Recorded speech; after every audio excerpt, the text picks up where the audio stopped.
A map of the extremist continent shows its bottom half engulfed in flames, narrating that magic beasts coexist with humanity. Sinister monster silhouettes appear, revealing that the strongest are the catastrophers, led by the demon god Sciron. Dark, winged creatures fly through a stormy sky filled with lightning. As the narration explains, they reawaken every 4 decades to plunge the continent into chaos. Dragon-like creatures breathe fire upon a group of adventurers, while the text introduces a legendary squad formed by the greatest adventurers who sought to overturn these dark forces. A hand holds a book displaying silhouettes of 5 legendary adventurers as a young voice excitedly calls for mommy. The blonde-haired boy in bed asks his mother if Sciron will truly return and declares his wish to become an adventurer and fight too. Pat, the boy's mother, gently closes a book, telling her son there's nothing fun in adventuring and that Sciron was sealed a decade ago, so the next awakening is far off. Clang. The blonde-haired boy and his mother are startled by a loud sound coming from outside their window. The boy's mother looks out the window, wondering if it's an adventurer, as a red-haired man with a large shield-like weapon is visible below. The red-haired man, Belleric, is shown in a close-up, gazing intensely, with small thought bubbles appearing near a distant window. The blonde-haired boy sits up in bed, asking his mother what's wrong as she intently watches outside. The boy's mother sighs, lamenting how the standards for adventurers have degenerated in only 10 years, as Belleric walks down the street below. The quiet, moonlit streets of the town stretch out, with houses lining the cobblestone path. Belleric walks past a pub adorned with a giant beer mug, sounds of laughter and cheering emanating from within. Shadows of patrons indicate a bustling, chattering atmosphere inside the pub. Belleric stands at the pub's entrance, observing a scene of rowdy men, arm wrestling and drinking, with the blue-haired bartender watching them. The blue-haired bartender looks expectantly as Belleric's gloved hand reaches toward the counter. The blue-haired bartender greets Belleric with a smile, asking how she can help him. Belleric, looking hesitant, begins to order a bottle, but then rummages his empty-looking pockets. A chibi Belleric is mortified to realize he is penniless, while the blue-haired bartender observes his plight. Belleric clears his throat awkwardly, indicating he needs to rephrase his request. Belleric points to a wanted poster for goblins on the board, stating he'd like to take on that request. The blue-haired bartender asks Belleric to wait a moment as she retrieves the quest board. The blue-haired bartender explains the request details. Destroy a goblin nest near Torka Village, recommended for 4 bronze adventurers. The blue-haired bartender, with a discerning look, asks Belleric if he is sure he wants to undertake the request alone, and he firmly replies, yes. The mustached man and another man approach Belleric, putting their hands on his shoulders, attempting to be friendly. The mustached man offers to party with Belleric, who bluntly declines, stating he doesn't join parties. The mustached man expresses his irritation with a TCH sound at Belleric's refusal. The goateed man observes Belleric's shield, finding it familiar and wondering if Belleric is that adventurer. The mustached man asks if his companion knows Belleric, and the goateed man recalls a story about him. The mustached man bursts into laughter, excitedly confirming Belleric's identity, as other patrons look on with curiosity.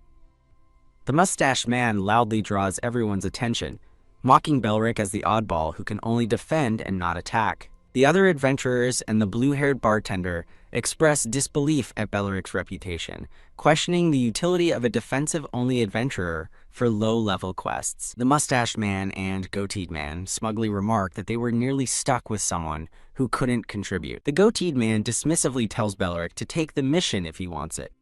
Tear Belleric silently tears the Goblin Quest poster from the board. The mustached man mockingly asks if Belleric has no interest in such a minor request, looking down on him. The blue-haired bartender calls out, asking Belleric to wait, as he prepares to leave without formally accepting. Bam! Belleric exits the pub and walks into the dark street, while the sounds of mocking laughter echo from inside.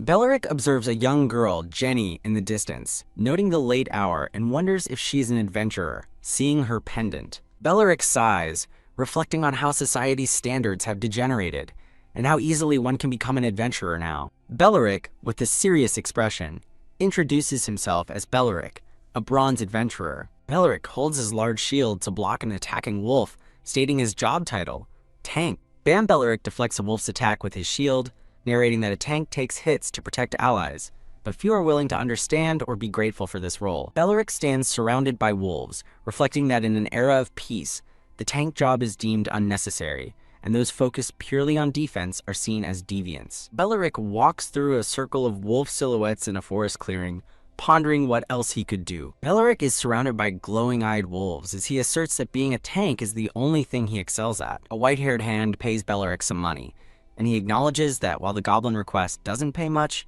it will suffice as he walks past sleeping wolves. Belleric walks through the forest, calculating that he should still have enough funds after accounting for room rental. A person wearing brown boots with purple gems halts abruptly in a sunlit, grassy field. The heavy stomp of footsteps echoes through the air, catching the attention of a man with spiky red hair. The red-haired man grimaces at the approaching stomp, wondering if it's a beast. Peeking from behind a tree, he listens to the rhythmic stomp and questions what could be making the sound. Massive Bullfango charges ferociously toward a small girl with long pink hair who flees in terror. From his hiding spot, the red-haired man realizes with concern that the Bullfango is chasing after someone. He recognizes the beast's target, the little pink-haired girl from before. With a furious shoo, the red-eyed Bullfango closes in for the kill. A rustle of displaced earth marks the beast's powerful charge across the field. With a nimble step, the pink-haired girl gracefully leaps over the charging Bullfango, evading its attack. The Bullfango halts its charge, turning to face the girl, who lets out a surprised "ah!" Kneeling with her bow, the pink-haired girl finds the situation less than fun. Realizing the Bullfango is getting smarter, the red-haired man observes from afar, wondering where the confident little girl came from and if her teammates are nearby. Still watching, he considers another possibility for her confidence. Perhaps she possesses a powerful item. As he wonders if she has a mythic weapon, she draws her bow with a faint ding, revealing an arrow tipped with a toilet plunger. The red-haired man spits blood in absolute shock, exclaiming his disbelief at seeing a plunger arrow. As the confused Bullfango watches the girl, she spots the man hiding, and he realizes he's been seen. Stepping out from the trees, the red-haired man apologizes for interrupting and asks the little lady where her teammates are. The pink-haired girl looks up in surprise, questioning his assumption about teammates before trailing off. A close-up reveals the man's large weapon has a, quote, taunt attribute. Suddenly, the Bullfango lets out a mighty roar, leaving the girl to wonder why it suddenly acted up. As the Bullfango stomps away, the girl yells after it not to run, insisting she's its opponent. The pink-haired girl shouts a warning to the uncle, urging him to hide from the charging beast. A series of plunger arrows plop harmlessly onto the Bullfango's back as she desperately tries to regain its attention. Confused by her attempts to protect him, the red-haired man wonders if she can't see his job class as his shield-like weapon begins to glow. A cry of, "Look out!" rings out as a hand reaches forward with a shoe. The pink-haired girl stands protectively in front of the man, who is baffled by her actions. As the Bullfango stomps closer, the man thinks to himself that this is the first time anyone has tried to protect him. The girl steals her resolve, refusing to hide behind someone else, while the man smirks, thinking that's not going to happen. With a shoe, he moves in front of her, shield raised, declaring his role. With a deafening bam, he blocks the Bullfango's charge, revealing himself to be a tank. The scene transitions to a burning map of the extremist continent, where magic beasts and humanity coexist. The narration introduces the most powerful races, the Catastrophers, led by the fearsome demon god Sciron. These undying monsters, depicted as dark dragons in a stormy sky, reawaken every 4 decades to bring chaos. But these forces of darkness were defeated by a legendary squad of the world's greatest adventurers. A child's hand holds a book illustrating the legendary heroes as a young voice calls for their mommy. A small, blonde-haired boy in bed asks his mother if the stories of Sciron's return are true, proclaiming his dream to become an adventurer and fight. The boy's mother closes the history book with a pat, gently telling her son that fighting isn't fun, and that Sciron was sealed only a decade ago. A sudden, loud clang from outside startles both mother and child. Looking out the window, the mother sees the red-haired tank, who just stumbled, and identifies him as an adventurer. The red-haired tank looks up, his gaze meeting the lighted window of the house. The worried little boy asks his mother what's wrong. The mother looks on in disappointment as the tank walks away, lamenting how much the standard for adventurers has degenerated in just 10 years. The scene shifts to a quiet, empty stone street winding through a town at night. The red-haired tank approaches a pub, drawn in by the sounds of laughter from within. The faint sound of chatter drifts out from the pub's entrance. Inside the bustling pub, the tank offers encouragement to a pair of arm wrestlers. A blue-haired bartender polishing a glass looks up as he approaches the counter, The blue-haired bartender offers a warm smile, welcoming him to the pub and asking for his order. The red-haired tank nervously greets her, asking for a bottle while he begins to rummage through his pockets. After fumbling in his pockets, the red-haired tank realizes with horror that he's completely penniless. Coughing awkwardly to cover his embarrassment, he explains that he actually wanted to say something else. He points to a wanted poster for a goblin, telling the blue-haired bartender he'd like to take on the request. The bartender asks him to wait a moment as she retrieves the quest details while he watches with a blush. Looking over the clipboard, she outlines the mission: destroy a goblin nest near Torka Village, a job recommended for 4 bronze adventurers. As he sits at the counter, 2 other adventurers approach him, one with a mustache calling out in a familiar tone. The mustache man invites him to join their party for the goblin request, but the red-haired tank flatly refuses, stating he doesn't join parties. Tusk. The mustache man scoffs at the rejection, clearly annoyed. Suddenly, another man in the group notices the tank's shield, remarking that it looks familiar and wondering if he could be that person. The mustache man asks if he knows him, and his companion reminds him of a story he'd previously told. With a burst of laughter, the mustached man confirms the tank's identity, drawing the attention of the entire pub as patrons begin to whisper. He smugly calls everyone over to see the famous oddball, who can only defend and has no attack power. The other adventurers erupt in mockery, questioning the need for a pure tank against weak monsters and laughing at his supposed cowardice. The mustached man leans in close, sneering that they almost partied up with a useless mooch who can't contribute. With quiet resignation, the red-haired tank stands and tells them to go ahead and take the mission. Tear! Instead of backing down, he decisively rips the wanted poster from the board, claiming the request for himself. Surprised by his defiance, the mustache man sarcastically asks if he's truly interested in such a minor quest. The bartender calls out for him to wait, reminding him that he hasn't formally accepted the quest yet. Bam! The door slams shut behind him, the cruel laughter of the other adventurers echoing from the pub as he walks away. Leaving the pub, he stops suddenly, turning to see who is behind him on the dark street. He recognizes the little pink-haired girl from earlier, spotting the adventurer's insignia she's holding and realizing she's one too. He sighs with disappointment, lamenting how low the standards for adventurers must have fallen for someone so young to join their ranks. A flashback begins as he introduces himself in his thoughts. His name is Belleric, a bronze adventurer, and his job is a tank, as he's shown in the forest, bracing his massive shield to block a charging wolf's attack. Bam! He reflects that a tank's role is to absorb damage for allies, a thankless job that no one seems to understand or appreciate. Surrounded by wolves, he muses that in this era of peace, his purely defensive job is seen as unnecessary and even deviant.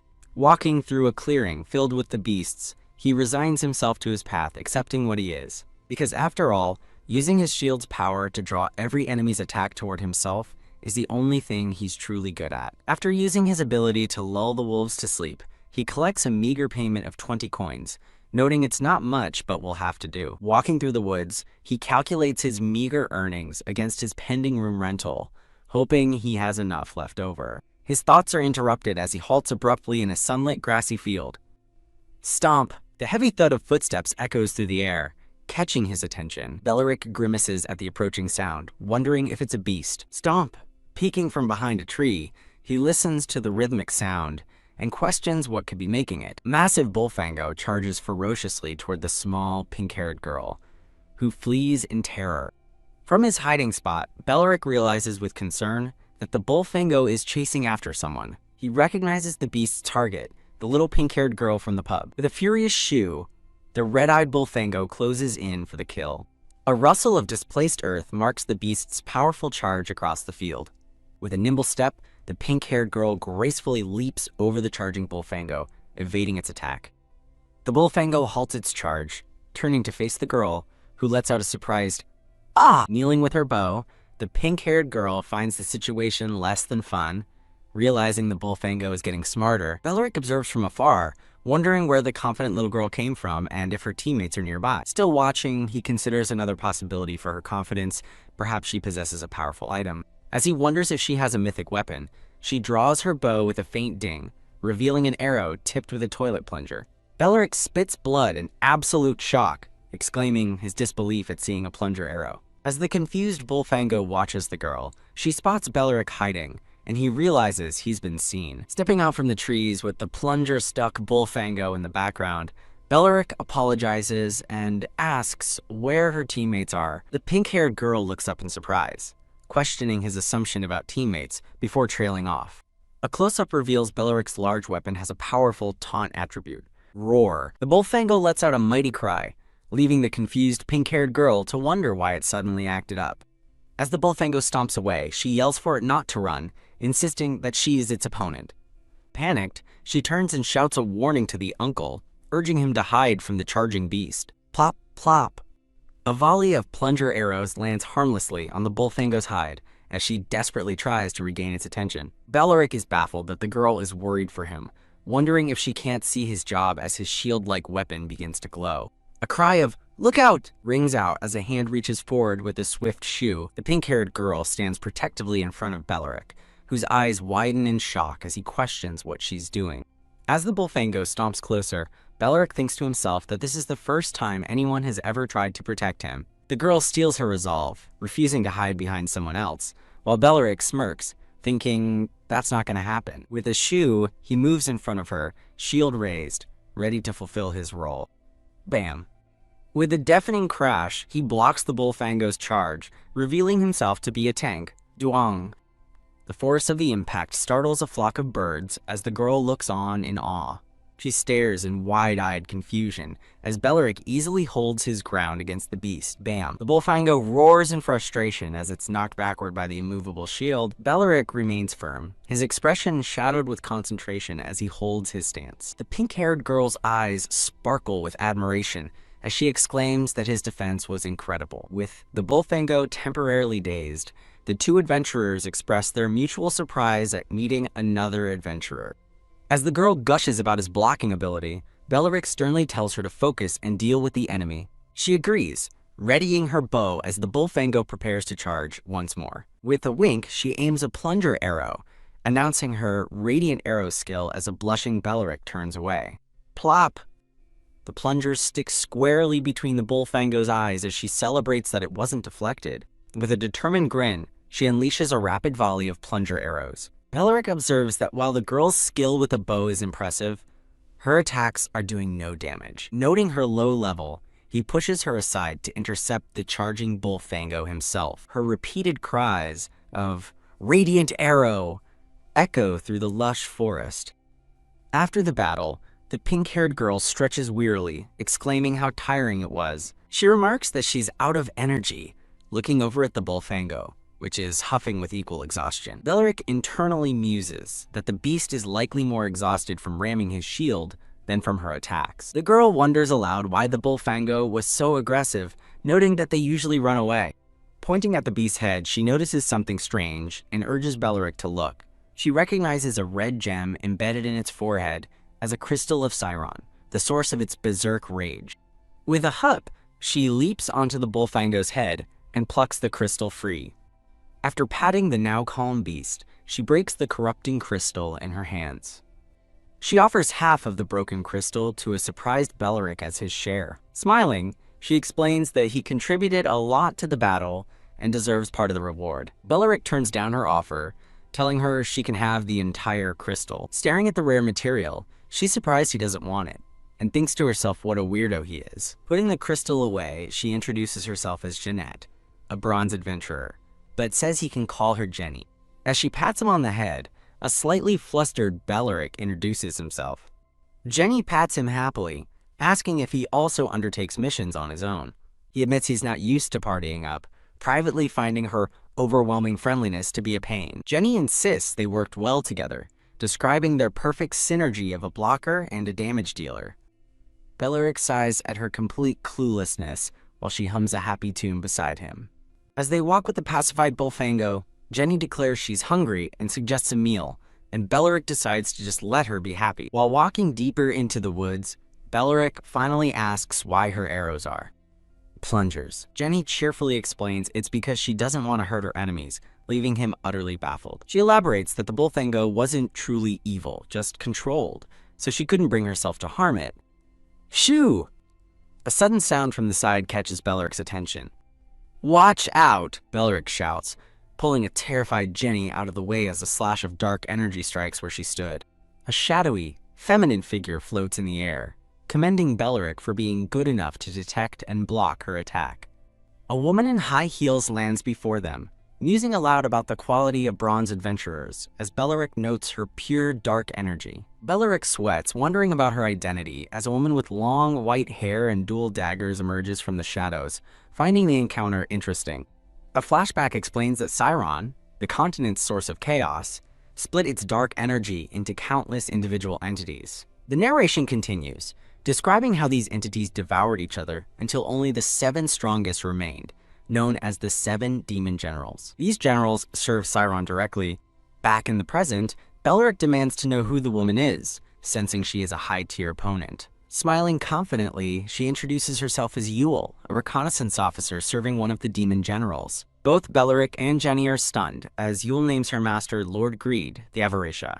A horrified Jenny calls Yule a catastropher, and fearfully asks why she has come here. Yule casually explains she was just passing by when she stumbled upon something amazing she couldn't ignore. With a smirk, she offers to spare their lives if they hand over the item in Jenny's bag. She directs her demand at a confused and frightened Jenny, asking what she thinks. Belleric realizes Yule was targeting Jenny all along, wondering what the girl possesses that would attract such a powerful being. Stepping forward, Belleric tells Yule she'll have to agree to his demands before he considers hers. He stands protectively before Jenny, vowing that Yule will only get to her over his dead body. Yule bursts into laughter, finding it utterly humiliating to be talked down to by a mere bronze adventurer. Her expression hardens as she declares that to avoid becoming a laughingstock among her colleagues, she has no choice. Shoo! Yule decides she must kill them both and leaps forward in a blur of motion. Clang. Her twin daggers clash harmlessly against Belleric's shield as he blocks her swift attack. Shoo! With incredible agility, she flips over him, landing a series of kicks and strikes from all angles. Grinning, Yule internally notes that the tank is skilled but decides to finish off the kid first before dealing with him. With a furious cry of "Die!" she lunges past Belleric, aiming her blade at a terrified Jenny. Unflustered, Belleric raises his weapon and activates his skill, Shield of Forced Gravitation. Clang! Yule cries out in shock as her attack is suddenly diverted, her blade pulled magnetically toward his shield. With her weapon stuck fast, she furiously accuses him of using cheap tricks.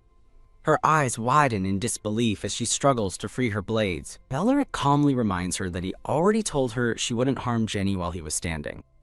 Kick! She tries to kick her daggers free from the shield, telling him not to get cocky. Hop! She leaps back to create distance, enraged at how a mere human dares to oppose her. Fuming, she glares at Belleric and swears she will make him pay for his defiance. Ha! Boom. She unleashes a massive blast of pink energy from her blades toward him. Whoosh! The ground cracks under the immense force of the attack, causing an unseen spectator to cry out in awe.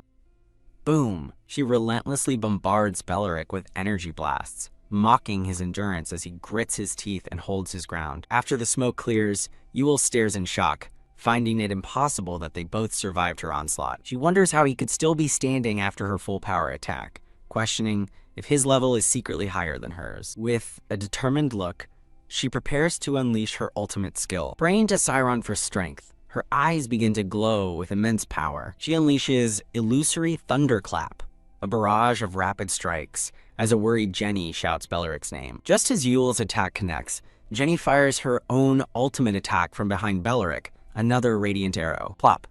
The plunger sticks to Yule's forehead mid-attack, and she grabs it in utter confusion. She stares at the object in her hand, exclaiming in disbelief, "A plunger?" Snap! She breaks the plunger in her hand, her face contorted with rage at the humiliation. Amidst a fiery backdrop, she freezes as a memory suddenly flashes in her mind. She recalls a tale from 10 years ago, about a young shield wielder who single-handedly held off an entire army of catastrophe. Her eyes widen with dawning horror as she realizes who she might be fighting. Belleric stands silently as Jenny aims another plunger arrow with a confident wink. Realizing this is trouble, Yule decides to flee, vanishing in a sudden explosion that startles Belleric and Jenny. Jenny looks around frantically, asking where she went, while Belleric states that she got away and he can no longer sense her. Jenny trembles, asking if Yule was truly a catastrophe of legend, and Belleric soberly replies that his priority is now to warn the Castellan. Jenny remarks that it's lucky Yule had low damage output, but Belleric thinks to himself that any other bronze tank would be long dead.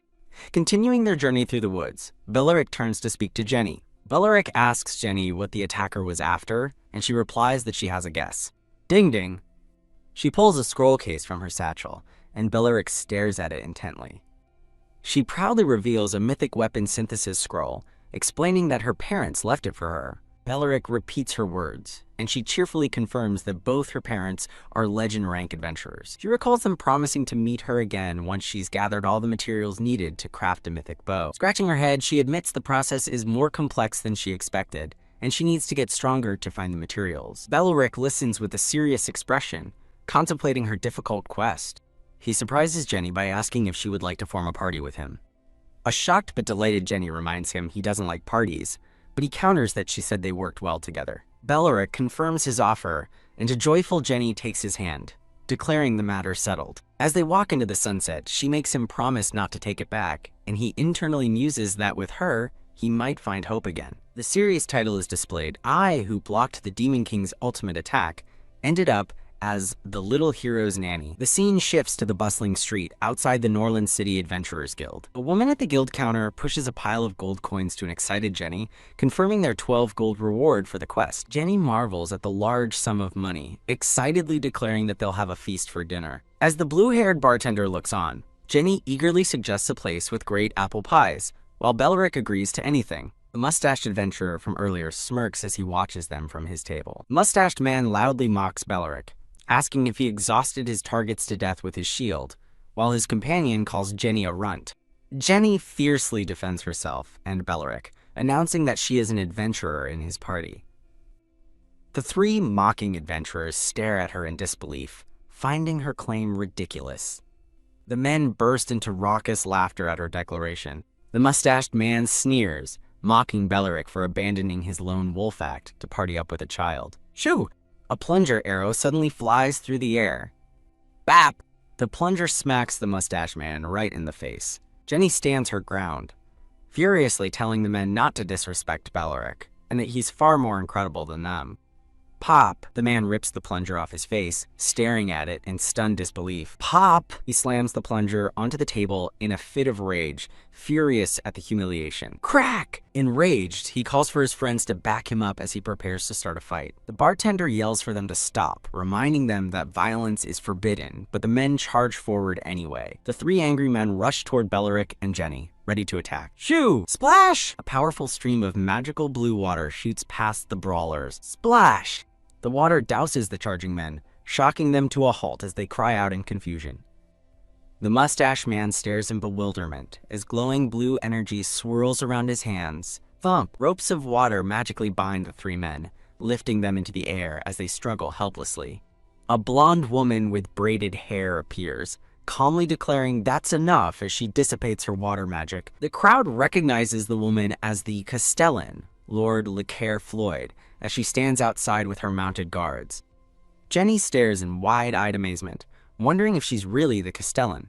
As the Castellan enters, a bystander explains that Lord LeCaire is a legend-rank magician who was appointed after the Great Chaos. Another person adds that she's a recluse dedicated to magic research, making her appearance surprising as she and Belleric exchange a silent glance. LeCaire recites the imperial law forbidding fights in the guild as the three men collapse to the floor, electrocuted. Ouch! She gives the troublemakers an ultimatum. Apologize to the two adventurers immediately, or be exiled from the city. The three men grovel on the floor, profusely apologizing for their actions. HMPH. Hiding behind LeCaire, Jenny gives a satisfied pout, thinking they got what they deserved. LeCaire turns to a nervous Jenny, holding the plunger arrow and musing that while violence is illegal, she's not sure this counts. Jenny laughs sheepishly and stammers out an apology. With the matter settled, LeCaire turns to Belleric, stating she is here on separate business. Belleric confirms her suspicions, asking if she received his signal. LeCaire looks at him with surprise, admitting she didn't expect it was him, or that he'd look like this. A baffled Jenny asks if they know each other, and Belleric simply confirms that they do. As the crowd buzzes with shock, Licari decides the guild is no place for their discussion and invites them to the town hall. The scene shifts to the grand town hall as dusk settles over the city. Tack, tack, tack. Their footsteps echo as Licari walks with Belleric and Jenny, asking if he's been in Norland this whole time. He clarifies he just arrived 2 months ago. Licari asks Belleric why he never sought her out, wondering if it was because of their shared past. But he simply replies, no. She then asks about Jenny, and Belleric explains she's his party member. Meanwhile, Jenny admires a portrait, commenting on the strange beard of a former Castellan. Licari gives a knowing, shadowed smile, repeating to herself, a party member, huh? Leading them into a large, empty conference room, Licari gestures for them to sit down. Seated with steaming cups of tea, Licari gets straight to the point and asks Belleric why he requested this meeting. With a grim expression, Belleric begins his report, stating that in the Evergreen Forest, they encountered Sirens. Reichi officer, he finishes. Cling. A shocked Licari nearly drops her cup, questioning how such an officer could be in the Norland domain. After Belleric confirms it, Jenny eagerly chimes in, attesting that the officer was so weak she couldn't even break her uncle's defenses. Huh? Licari's face contorts in disbelief as she thinks to herself that the silly lass has no idea who her uncle really is. Her expression hardening, Licari decides there's more to this situation than it seems and resolves to immediately send a report requesting reinforcements. Until then, she extends her hand to Belleric, asking if he could give her a hand. Belleric remains silent, his expression unreadable as he considers her plea. He declines, stating he is just a low-ranked adventurer with other requests to complete. Leaning across the table, an exasperated Licari asks what request could be more important than fighting Siron and saving the world. He gravely replies that he's looking for an answer. Ha'a defeated, Licari closes her eyes and lets out a long sigh. Changing her approach, she declares that as the Castellan, she's issuing a formal request, and a magical quill begins to write on a floating scroll. Scribble. Jenny watches in awe as the quill writes by itself, exclaiming, a request? The request offers a reward of 1,000 gold, and an item represented by a question mark, leaving Jenny stunned. Licari cheerfully clarifies that the symbol signifies a secret item, and a delighted Jenny thinks that's great. Belleric asks if she wants to take the request, and Jenny, dreaming of apple pies, enthusiastically agrees. A faint, warm smile crosses Belleric's face. With a determined look, Belleric formally accepts the request, but informs Licari that he has one condition. The scene transitions to the sunlit town hall on the morning of the next day. Back in the meeting room, Licari gestures toward an open doorway, presenting the items they requested. She informs them that all the materials he requested are in the adjacent room. Jenny points to the scroll for the sniper hawk bow, identifying it for Licari. When Licari asks what language it's written in, Jenny explains that they are seal scriptures, and the final materials can only be revealed by breaking the seal. Licari admits with some frustration that she tried to undo the seal all night, but came up with nothing. Surprised, Belleric asks if seals she can't undo truly exist, but she humbly replies that he's overestimating her capabilities. She explains that compared to her master in the Holy City, she is merely an entry-level student. Roll up, Jenny asks if this means only her master can undo it, but as she rolls up the scroll, Licari says that's not exactly the case. Keeps. Putting the materials away, Licari explains that it's a trigger-type seal, which will undo itself once certain conditions are met. She pats Jenny's head, advising them not to be impatient and assuring them this is all she can do for now, as Belleric packs the items. Lyric offers a simple thanks before announcing that they'll be taking their leave. As they depart, a beaming Jenny eagerly asks where they are going next. Palm. The scene shifts abruptly to a hammer striking glowing metal on an anvil. In a dark forge, a masked blacksmith is startled by their arrival, murmuring, "Oh?" The imposing shadows of Belleric and Jenny stretch across the workshop floor. A bald, goateed blacksmith greets Belleric, noting it's been a long time before asking about the little lady with him. Belleric introduces Jenny as his party member, much to the blacksmith's surprise. Clang! The blacksmith sets down his hammer, correctly guessing they're here for a weapon for Jenny since his shop has nothing suitable for Belleric.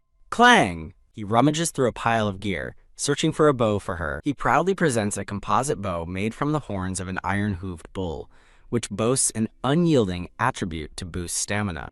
Next, he shows off an arrow with a bamboo shaft and a pig iron bodkin point, highlighting its great piercing power and bleeding effects. Citing their old acquaintance, the blacksmith offers the entire set for 20 gold, but Jenny looks thoroughly unimpressed. Belleric asks if she's not satisfied, and she admits that while the bow is nice, she doesn't want the arrows and will stick with her plungers. He asks why, probing to see if it's because she doesn't want to hurt others. Jenny nods, explaining that most beasts aren't inherently bad but are often controlled or acting rashly, and she prefers to just calm them down with her plungers. Belleric challenges Jenny's idealism, asking what she would do against a criminal or in a life-or-death battle.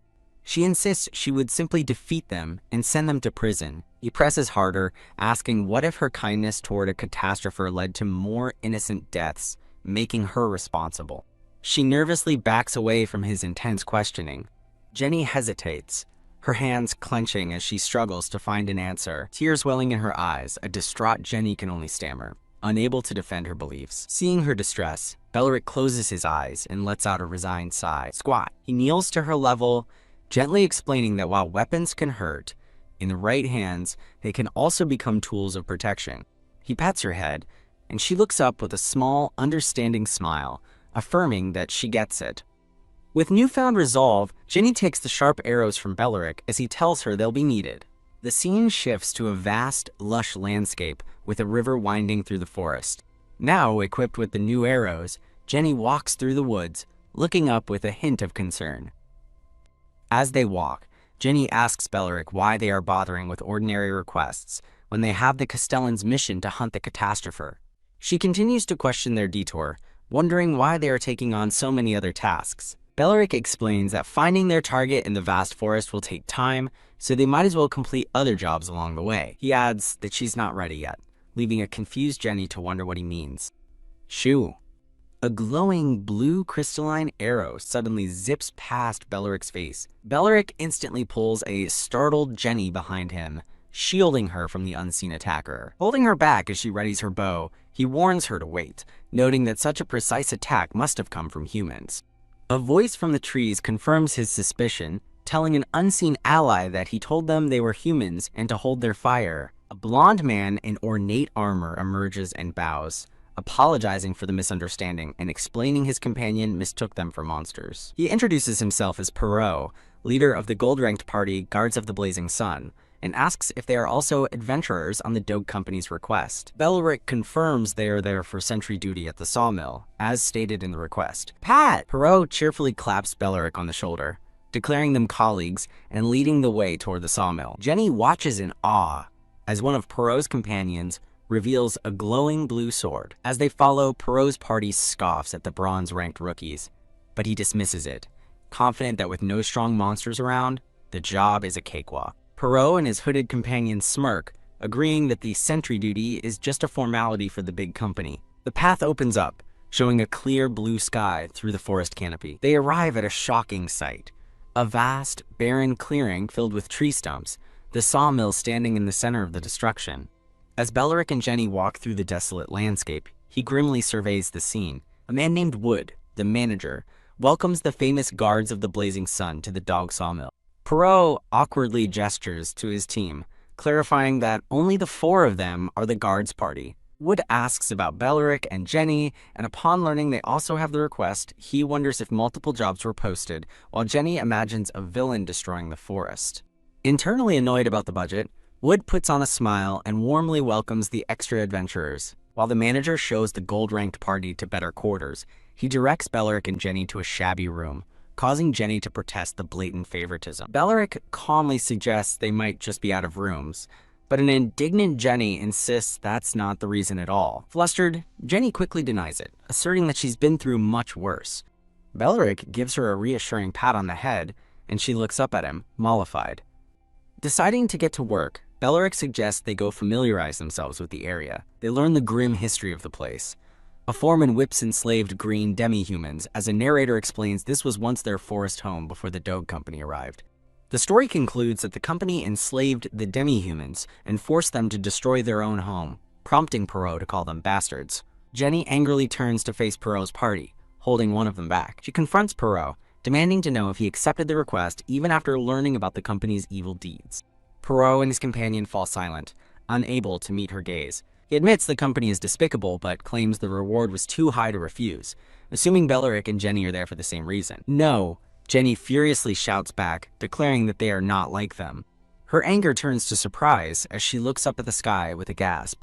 A hooded adventurer points upward, asking what the small, flying green creature is. Confused, Jenny points to the empty sky, wondering where it went. The rest of the adventurers see nothing, but the one who spotted it insists it's still there, as the creature remains visible to him alone. "Shoo!" The leafy creature suddenly darts away, and Jenny cries out as it flees across the barren ground. Sunlight streaks across a blue sky as a small, sparkling object descends, while in a thought bubble, Perrault and the cloaked man are visible, followed by Perrault's loud "pwa-ha-ha-ha-ha" as he and the cloaked man laugh at Jenny, with Perrault stating that adults lack her imagination. Jenny, looking annoyed, insists that what she saw wasn't her imagination, and wonders if she was the only one who witnessed it. Belleric kneels, intently examining paw prints on the ground, as Perrault calls out, asking Belleric to come over and take a look. Belleric's gloved hand points to several paw prints, explaining that they belong to red jackals, but finds it strange that the tracks abruptly end here. Perrault, standing with the cloaked man, the black-robed mage, and Anton,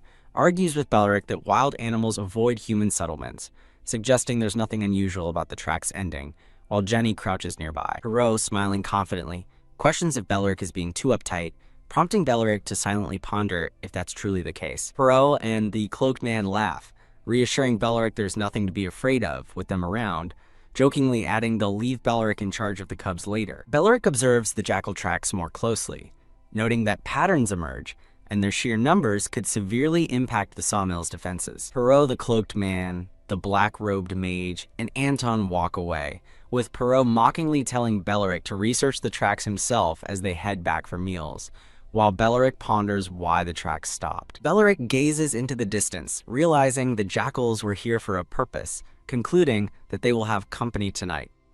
Under a beautiful starry night sky, Jenny looks concerned, telling Belleric she doesn't like this place. Belleric sits on a wooden crate, asking Jenny if her discomfort stems from the enslavement of demi-humans, deforestation, or a perceived lack of respect. Jenny rests her head on the table, expressing that her feelings are a mix of everything Belleric mentioned, but also something more. Jenny reveals she's been hearing a strange voice, sad and in pain, ever since they arrived, causing her to look troubled. Jenny excitedly recalls seeing a strange, glowing creature earlier today while patrolling. Belleric, looking confused, imagines a flying melon with wings in a thought bubble, asking if Jenny saw a flying melon. Jenny pouts, explaining that no one else saw the creature and Belleric was occupied, leading Belleric to consider it might be a special subspecies. Jenny suddenly asks Belleric why he's still in his armor, wondering if the guys from the Blazing Sun party weren't on duty today. Belleric stands up,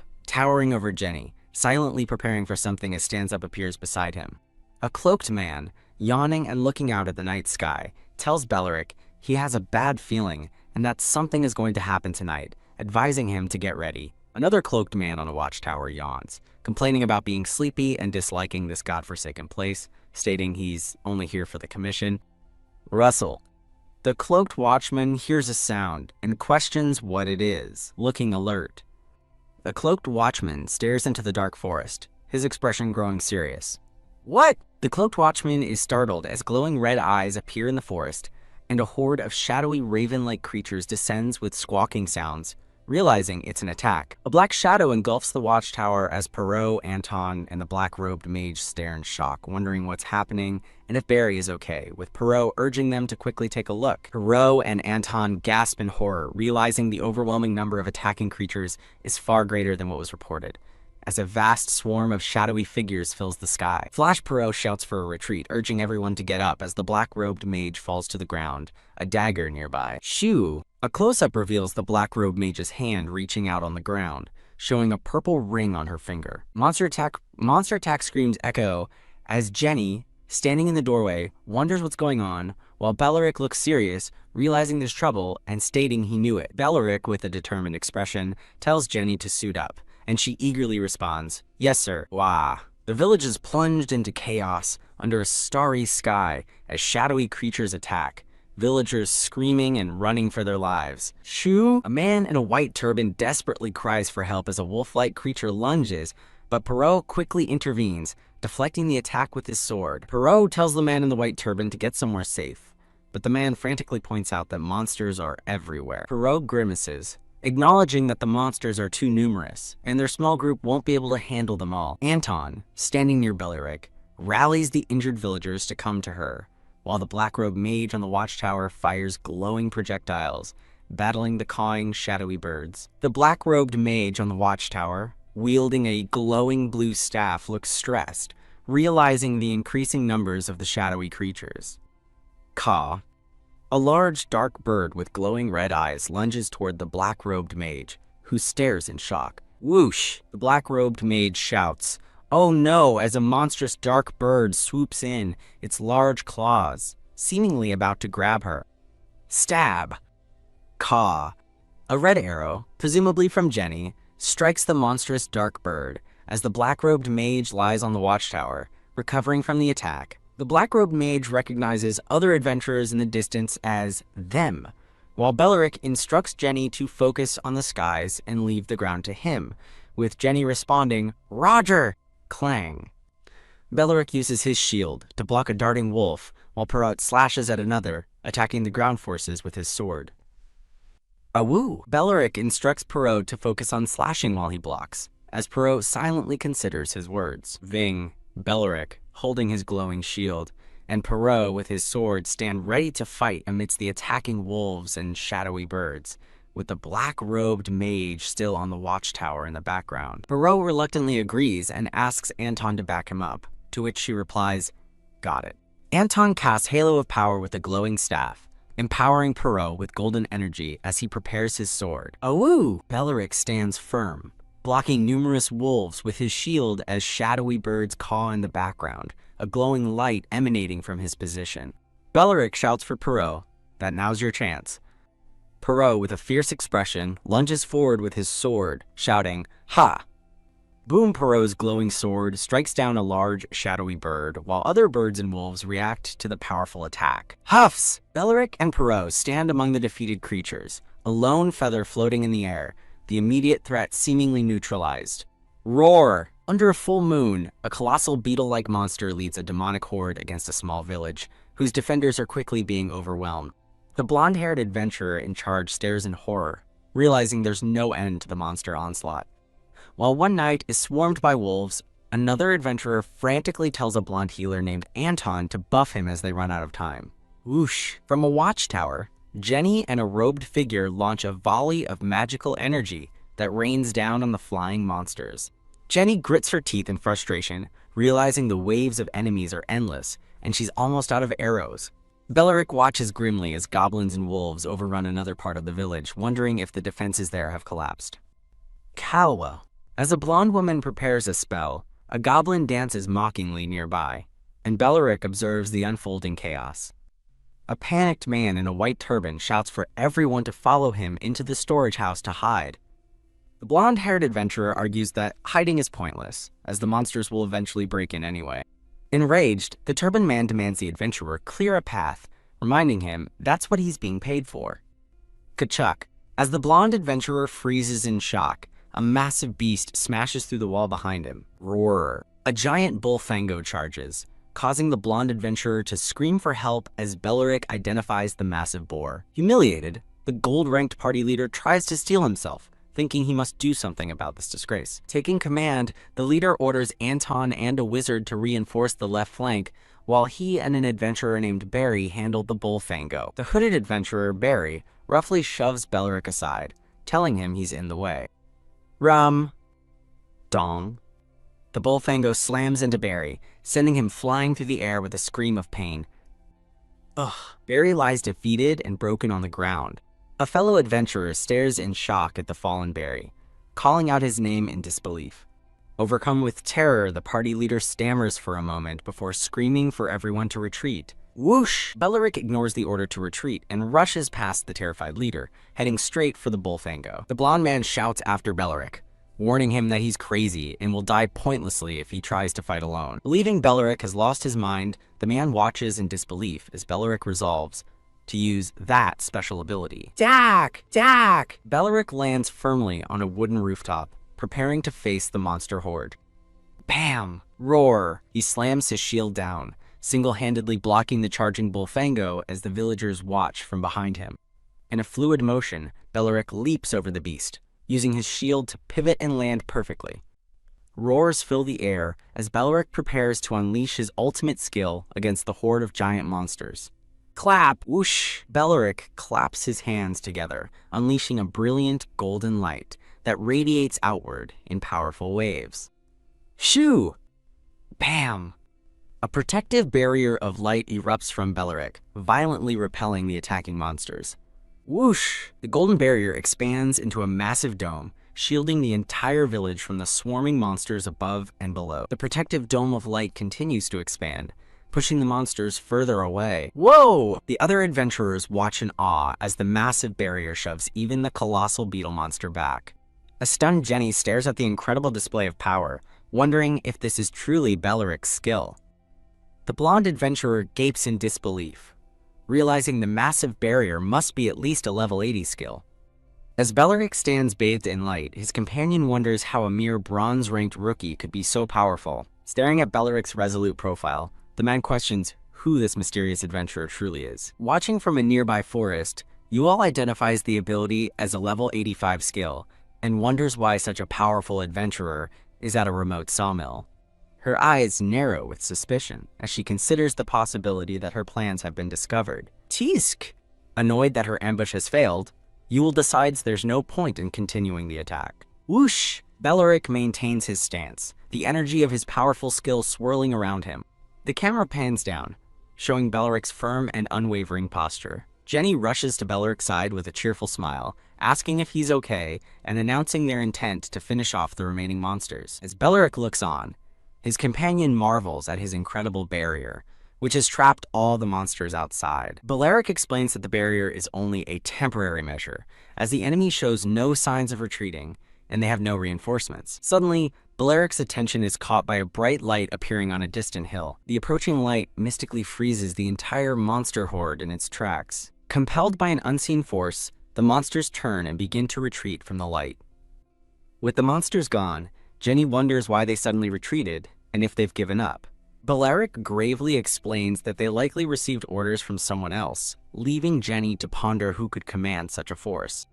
The turbaned man peeks out from hiding, confused about the magical barrier and the monster's sudden disappearance. After pulling an arrow from a comrade's leg, the blonde adventurer smugly announces that the monsters have retreated and it's safe to come out. Wood, the sawmill manager, gratefully greets Perot, praising him and the guards of the Blazing Sun for repelling the monster horde. A blushing Perot coughs awkwardly, unable to accept the unearned praise. Wood continues to laud Perot's party as heroes, crediting their magician for a wonderful barrier, prompting a disgusted Beleric to spit on the ground. Patui. An enraged Jenny shouts that it was Beleric who saved everyone, calling the guards greedy for stealing the credit. Beleric calmly reassures Jenny that it's fine, explaining that a tank's duty is to protect, not to seek praise or recognition. A guilty Perot finally speaks up, telling Wood that Beleric and Jenny also contributed greatly, and that their front lines would have collapsed without them. Misinterpreting his confession as humility, Wood praises Lord Perot's righteousness, leaving Perot speechless and sweating. While Wood promises to give them a greater reward as well, Beleric ignores him and pulls his large shield weapon from a storage chest. Beleric hefts the heavy weapon onto his back, ready to depart. Now outside in a rocky clearing, Beleric observes that he can no longer sense the enemy's energy waves and concludes the monsters have retreated.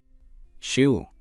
A glowing green object streaks across the night sky, and an astonished Jenny points it out to Beleric. She excitedly identifies the object as the flying melon from earlier, explaining it flew off in that direction when the barrier fell. Seeing her point, Beleric asks if she can still move, and Jenny smiles brightly, assuring him she's fine and ready to go.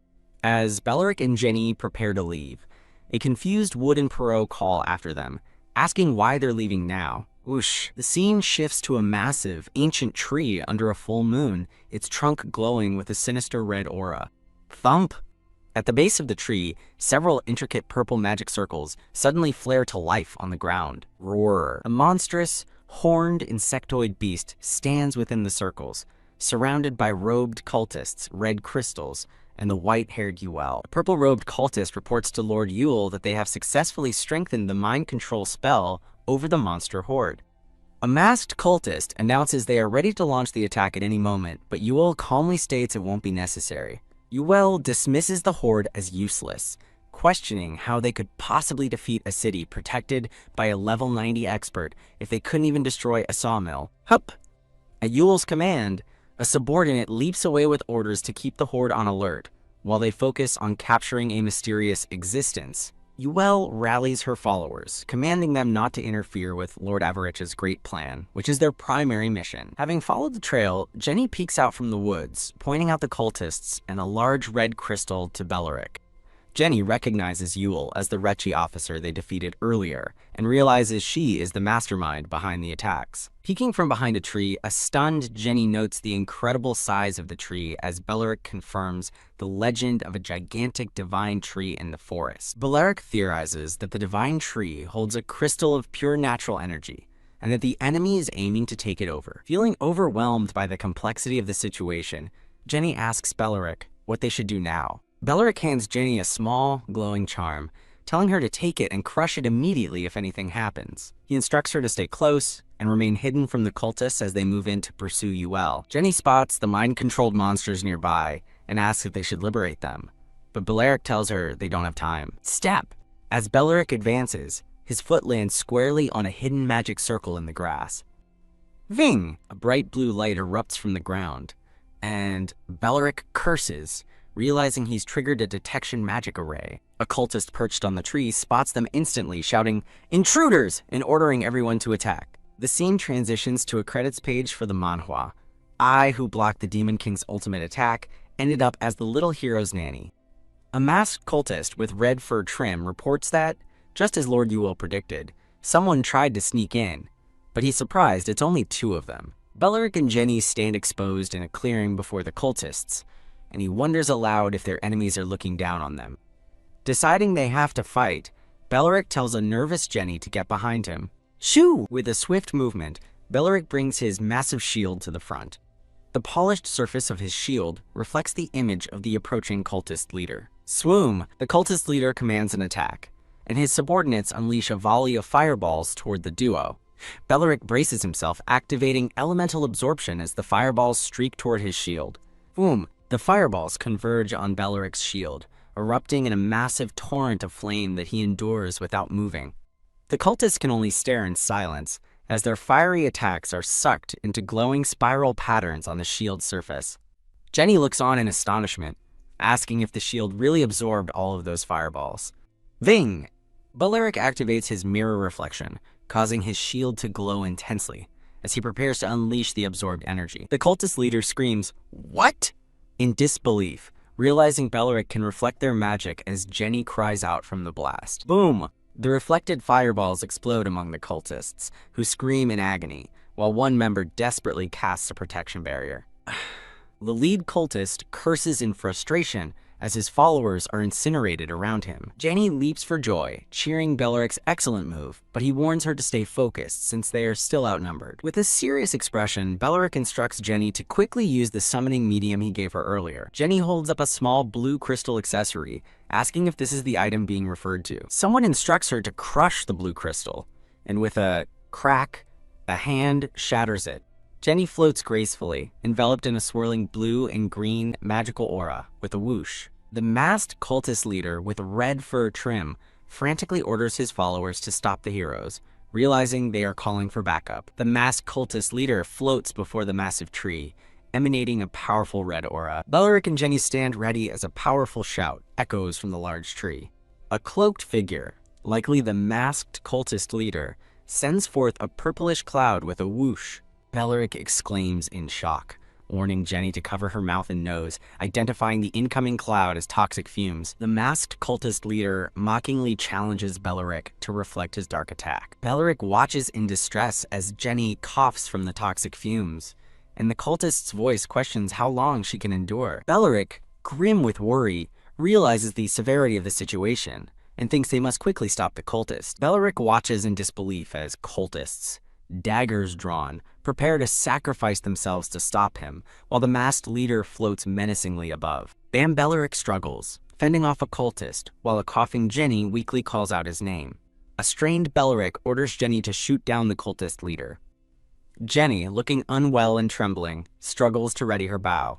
Jenny laments her inability to aim or draw her bow, feeling too weak as the masked cultist leader hovers in the background. Whoosh! Thunk! Suddenly, green energy blasts strike the masked cultist leader, interrupting his actions. Belleric observes the cultist leader's magic skill being interrupted and wonders if Jenny was responsible. Jenny, still unwell, shakes her head, leading Belleric to wonder who or what is causing the interference. A relieved Jenny points, exclaiming that it's Melon. Belleric questions the mention of Melon, recognizing it as the strange creature Jenny spotted at the sawmill, as the green sprite floats near a small, light brown-haired girl. Jenny confirms that Melon flew into the tree hole, and Belleric acknowledges the information. The masked cultist leader observes the lingering green energy, questioning its origin and pure natural essence. The masked cultist leader, surrounded by pulsating red energy, defiantly declares that this is not the end. Whoosh! The masked cultist leader, enveloped in a vast red magic circle, dramatically shouts, "Now, die!" as Belleric and Jenny brace themselves. The masked cultist leader's magic circle glitches into purple, prompting him to shout in confusion about what's happening to his power. Ving!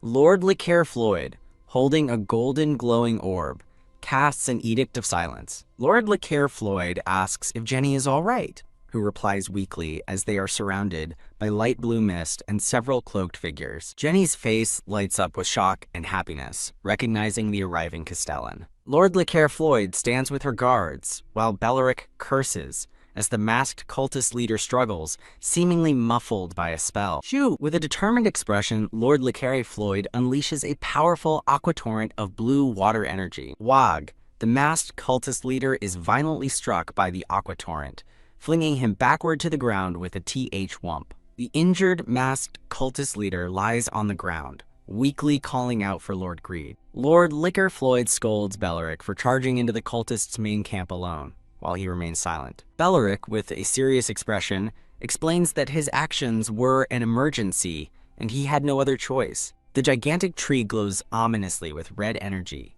as the heroes realize their target inside is attempting to summon a powerful being, which they must stop immediately. Lord Lecaire Floyd declares that they cannot allow themselves to be hindered by the cultists, given the urgent threat within the tree. Lord Lecaire Floyd commands her guards, including Belleric and Jenny, to get into formation, and they respond with resolute agreement. Buzz! Lord Lecaire Floyd assures Belleric and Jenny that her experienced magicians will handle the cultists, as their priority is to locate the target, while magic circles glow around the guards. Belleric, with a serious expression, feels a golden light behind him as he prepares to charge into action. Belleric, Lord Lecaire Floyd, and Jenny lead the charge, shouting, "Egg!" as explosions erupt in the background. Shoo! Two shadowy figures walk through a winding, organic tunnel, with a faint tap-tap echoing as red energy flows around them. Inside the organic tunnel, Lord Lecaire Floyd comments to Belleric that it has been a long time since they adventured together. Belleric recalls first meeting Lord Lecaire Floyd as an apprentice mage, around Jenny's current age, while Jenny coughs nearby. Belleric looks at Jenny, urging her not to force herself and to confirm she is all right, as greater threats may be ahead. Jenny cheerfully assures Belleric that she is all right and will recover quickly, as Lord Lecaire Floyd neutralizes the poison within her. Belleric, looking troubled, thinks about how he brought Jenny into danger despite his intentions to protect her. Clench. Belleric's armored hand clenches as he contemplates his failure to protect Jenny, thinking, Belleric! Lord Lecaire Floyd alerts Belleric to the great power emanating from within, urging them all to hurry forward with a tap-tap. Tap! A foot steps near a glowing green orb on the organic tunnel floor. Before Belleric's group stands a swirling orb of dark red and green energy, pulsating ominously. Lord Lecaire looks on grimly, confirming her fears that they have arrived at the worst-case scenario. Belleric stares intently at the dark mass, asking what it is. Lord Lecaire begins explaining the legend of the evergreen forest and its gigantic sacred tree. She continues, describing the Lord of the Forest, a powerful consciousness born from the tree's pure natural energies. Beleric questions how Avarisha could possibly devour such an entity for himself. While once impossible, Lord Le Carre explains that the tree has grown weak for reasons unrelated to dark energy, making it vulnerable. Ha ha ha ha. A mocking laugh rings out, causing Beleric to turn in anger as his companions look on, startled. A tanned, white-haired woman appears with a smirk, declaring that humans are the true culprits behind the forest's decay. As Beleric warns Lord Le Carre to be cautious, Jenny points an accusing finger, insisting the woman is to blame. T.S. Cass, the tanned woman, scoffs at their accusations, calling them naive.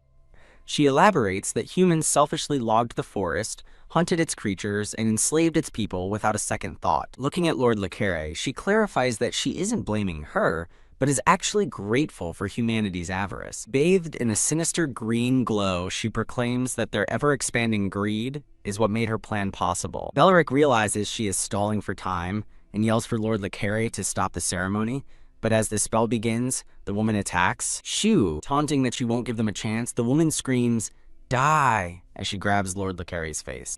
Iya! Bam! Beleric intercepts the attack at the last second, blocking the deadly blow with his massive shield. Boom! The sheer force of the impact sends the entire party flying backward through the air. Emerging from the dust, the tanned woman acknowledges Beleric's impressive power, questioning if it's his true strength. She berates them for not killing her earlier as she absorbs Red Orb's energy, declaring she is now stronger than ever thanks to Lord Greed's power. Boom! With another powerful attack, she sends Beleric and Lord Le Carre crashing to the ground. Shoo, from the smoke emerges a monstrous insectoid woman who triumphantly cries, "Now come!" The insectoid woman glares at the heroes, declaring it's time for them to pay for humiliating her. Her red eyes crackle with energy as she faces Beleric and snarls his title, Tank. The scene shifts to a calmer moment where Lord Le Carre checks on Jenny amidst a group of hooded allies. Jenny's eyes widen in delighted recognition, exclaiming that it's the Castellan. Lord Le Carre glares at a masked cultist leader, calling him a bastard while he lets out a muffled cry. Shoo! With a determined cry, she unleashes a powerful aqua torrent from her hand. Wog! The blast hits the cultist leader head-on, sending him flying backward under the starry night sky. Mortally wounded, the cultist leader reaches out, gasping Lord Greed with his last breath. Ugh. As her guards fall to enemy magic, Lord Le Carre scolds Beleric for charging into the main camp alone instead of just investigating. Beleric soberly defends his actions, stating that it was an emergency and he had no choice. He confirms their target is inside the Great Tree, which pulses with red energy, and insists they must stop the summoning ritual immediately. Lord Le Carre agrees, declaring they can't afford to be delayed by the cultist nobodies guarding the tree. She rallies her forces, shouting for the guards to get in formation, and they respond with a unified, "Yes, ma'am." Buzz. As her magicians prepare their spells in glowing circles, she tells Jenny their priority is to locate the target. With a determined look, Beleric confirms they're ready to proceed. The group charges forward, only to be met by a blinding barrage of explosive enemy spells. Shoo! Having broken through, the group's silhouettes are seen advancing through a twisting, root-lined passage inside the tree. Holding a glowing orb, Lord Licker reminisces with Beleric about how long it's been since they had ventured together. Cough. As Lord Le Carre and Jenny are overcome by a sudden cough, she recalls being an apprentice mage around Jenny's age when she first met Beleric. Beleric turns back with concern, telling them not to force themselves as greater dangers may lie ahead.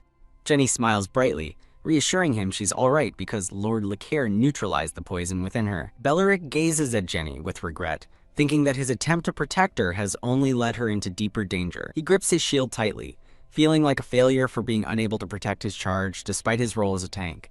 Beleric. Lord Le Carre calls out, sensing great power from within the tree as she holds a red energy orb and urges him to hurry.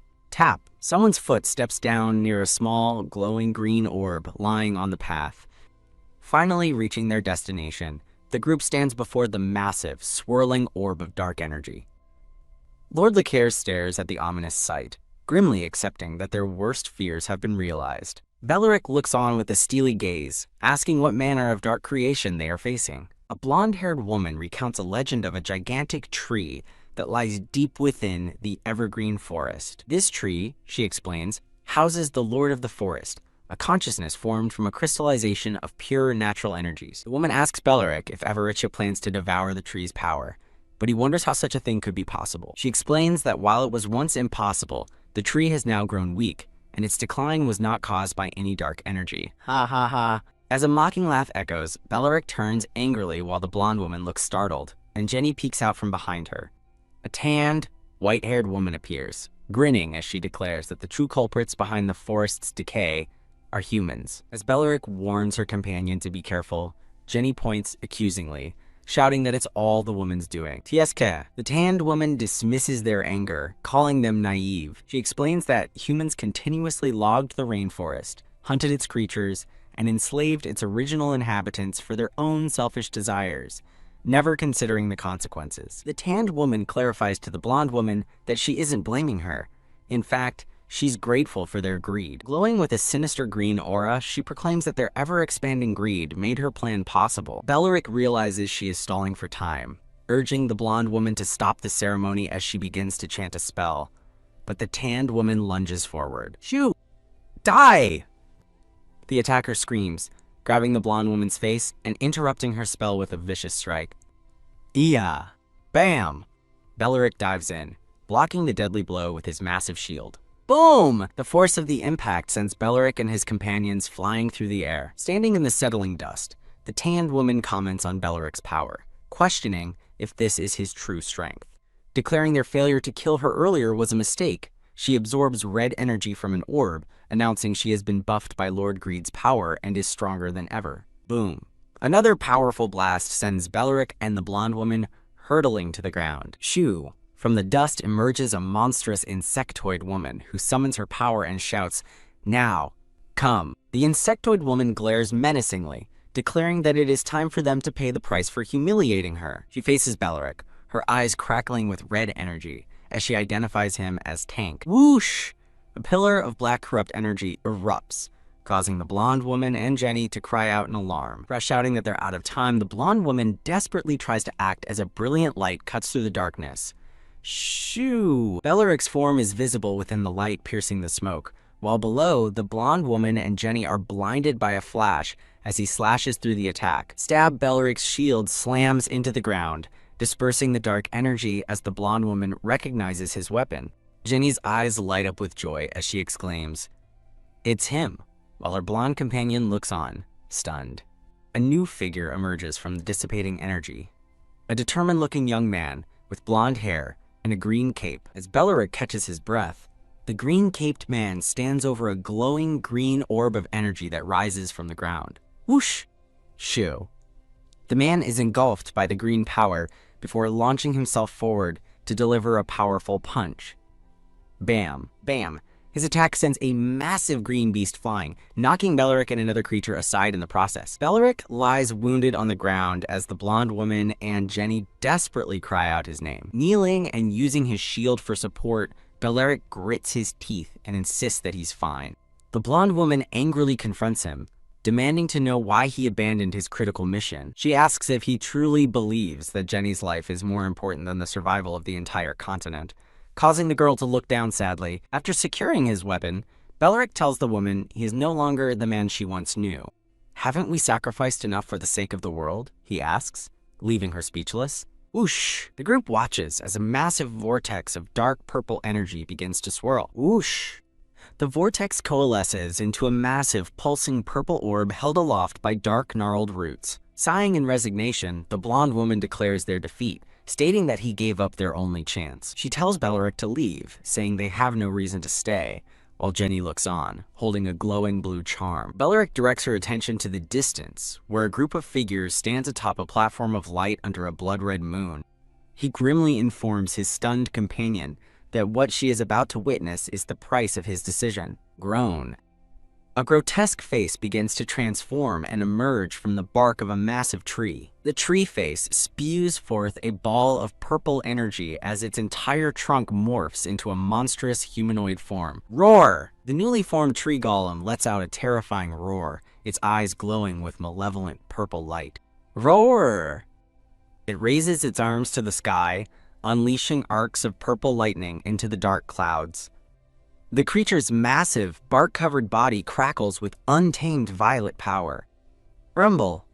The ground shatters as pillars of raw energy erupt, opening strange portals across the land. Rumble! Beams of destructive purple energy continue to tear through the landscape.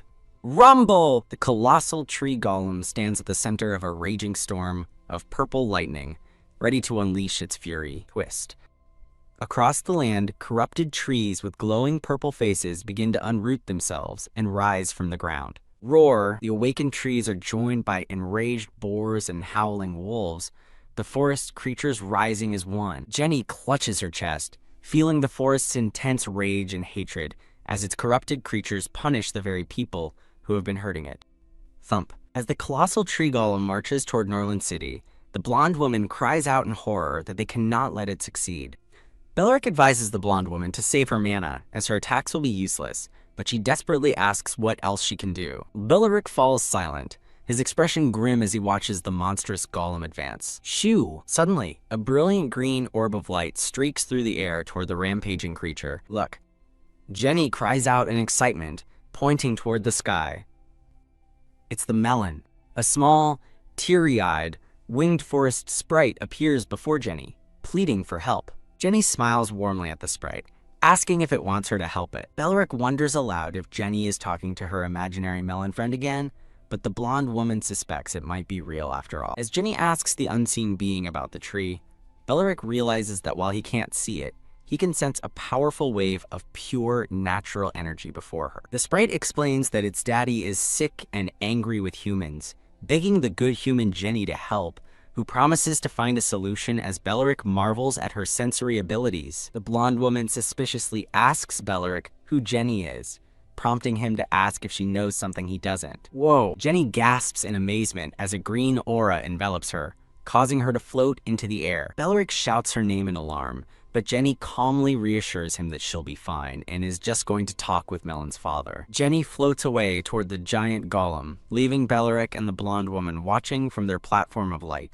A hand reaches out toward a small ball of green light floating before the massive tree golem. BZZZT. The perspective shifts, traveling through a dark tunnel of gnarled roots toward a bright green light. Bling! Jenny finds herself suspended peacefully within a glowing green sphere, surrounded by twisted roots. Ugh. Jenny awakens inside the ethereal space, confusedly asking where she is. A brown-haired girl with fairy wings appears, explaining that they are inside her daddy's consciousness. Jenny asks if the girl is Melon, but she corrects her, introducing herself as Lapismon. Lapismon grabs Jenny's hand, urging her to hurry so they can calm her father down. Whoosh! Inside a protective green bubble, Lapismon warns Jenny to be careful as they face the enormous, enraged face of her father. Shoo! The Lord of the Forest detects an impurity in his consciousness as the girl's bubble glows brightly.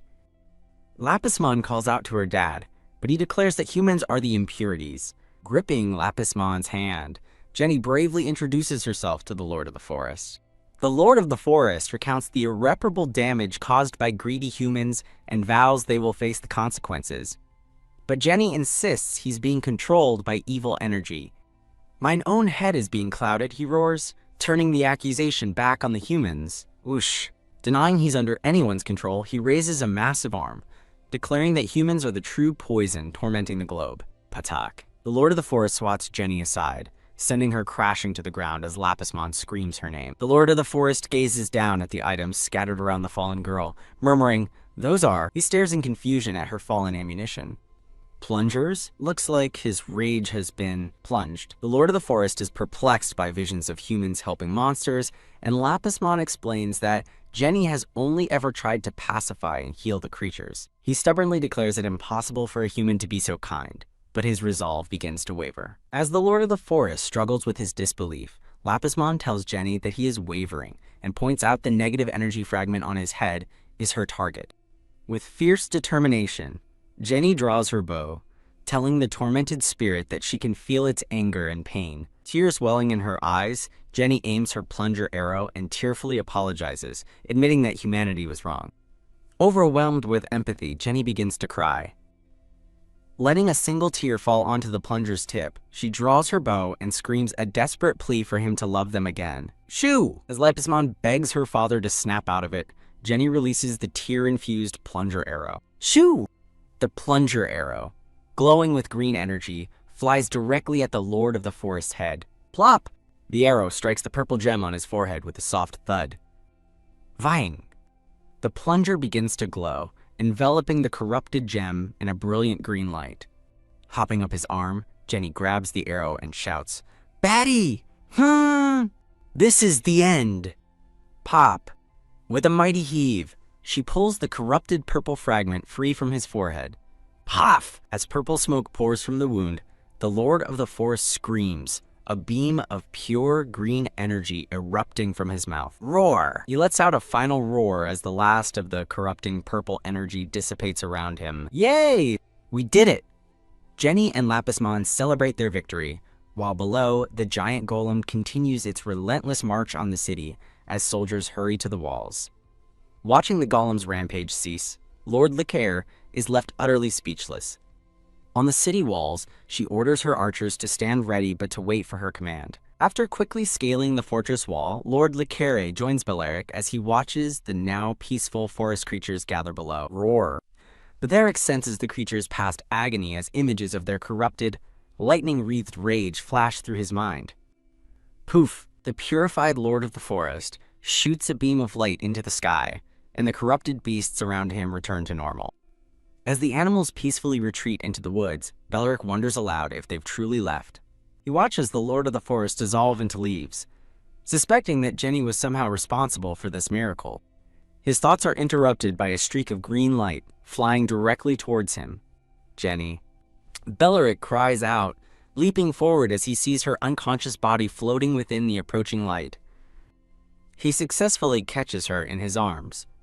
Holding a peacefully sleeping Jenny, Beleric calls her name with relief. Vieng! Lord Lecaire teleports to their side, reassuring a kneeling Beleric that Jenny is breathing steadily and seems to be fine. While Lord Lecaire puzzles over how Jenny pacified the golem, Beleric discovers a glowing green leaf left in his hand. The scene transitions to the peaceful sight of Norland City at dusk. The grand domed city hall stands against the sunset-colored sky. Back in his study, Lord Lecaire examines the leaf, concluding it must have come from the legendary Lord of the Forest. She explains to Beleric that the leaf is from a new growth, something that hasn't happened in thousands of years. Beleric realizes the leaf is proof of Jenny's connection to the Forest Lord, acknowledging she single-handedly saved the entire city. Jenny laughs shyly, trying to give the credit to her friends Melon and Lapis. Suddenly, a scroll in Jenny's bag begins to shine, and she pulls it out in confusion.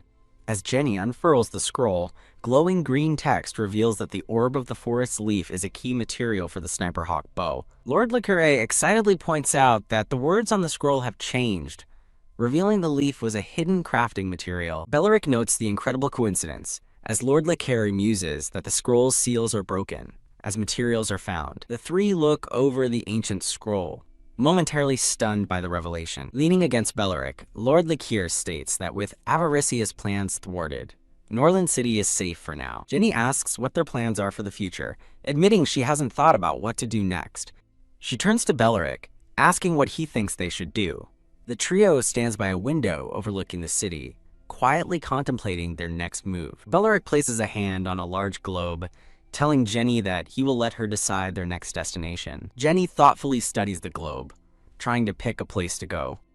She points to a spot, but Beleric reacts with dismay, asking if she's serious, prompting her to ask if he doesn't want to go. Lord Lecaire giggles, explaining to a confused Jenny that she chose the one place Beleric has been trying to avoid. A flustered Beleric quickly agrees to go to the Cadre Fief anyway, much to Jenny's delight. Jenny cheers, announcing they'll leave tomorrow as the scene shifts to the next morning where Lord Lecaire sees them off. Lord Lecaire says her goodbyes as Beleric and Jenny prepare to depart from Norland City on horseback.